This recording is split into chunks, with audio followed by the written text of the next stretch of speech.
China రాజధాని బీజింగ్లో విమాన ప్రమాదం జరిగింది. 108 అంతస్తుల అత్యంత ఎత్తైన సీటెక్ టవర్ భవనాన్ని ఓ చిన్న ప్రైవేట్ విమానం ఢీకొట్టింది.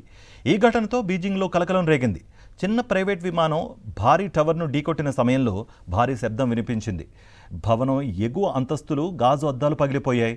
శిథిలాల కింద రోడ్డుపై పట్టడంతో ప్రజలు భయాందోళనలతో పరుగుతీశారు. ఘటన అనంతరం పోలీసులు, అగ్నిమాపక సిబ్బంది భారీగా అక్కడికి చేరుకుని పరిసర ప్రాంతాన్ని పూర్తిగా మూసివేశారు. భవనంలోని వారిని ఖాళీ చేయించారు. ప్రమాదానికి గల కారణం, పైలట్ పరిస్థితి లేదా ప్రాణ నష్టం గురించి చైనా అధికారులు ఇప్పటి వరకు అధికారిక ప్రకటన విడుదల చేయలేదు.